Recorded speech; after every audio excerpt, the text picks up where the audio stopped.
So it's one of the questions we get. I want to get into the new federal state in depth with you guys of how it's been put together and talk about how we opened the other day. And I know Zach, who is one of the leaders of this of the young people in back of this in the whistleblower movement. He's been the ones that produced our great specials over the last couple of weeks. He's going to be on for a couple segments.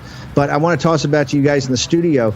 It's really stunning that given all the carnage the Chinese Communist Party, and I got to tell you, every person associated globally, and this broadcast the other night was in, I think, 88 countries had host groups. And I think we picked up something like 20 countries from France to England that had participants.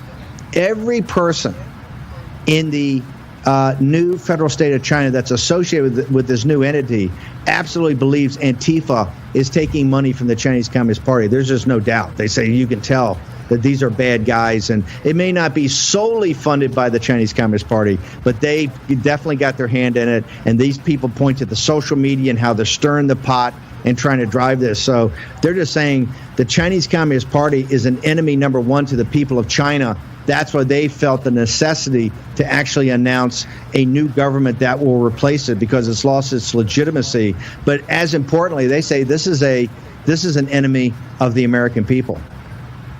That is an extraordinary development in this wider story. If we get the evidence out there, and there's no doubt that there are certain pointers that we look at, Steve and the team, when you look at how the bots interact, the Chinese, the Wu Mao army interacts online at the moment, how they've done it through the coronavirus. Now what we're seeing in terms of the protests all across the United States as well. And of course, the interesting thing about this, I'll throw it over to the team here as well, is that when this first started, remember, the media and a lot of politicians sort of pushed back against this CCP narrative that they saw coming out of rooms like this that we're in and saying, hey, hold on a minute, guys. We're not supposed to go to war with each other. We're supposed to look at where this has come from and who can be held responsible, and whether it's the WHO, and whether it's the Chinese Communist Party, and where this came from itself, the story about the wet market and all this stuff. You'll notice now where we are today that the situation has changed. There's not very many people who are willing to put their neck out and say,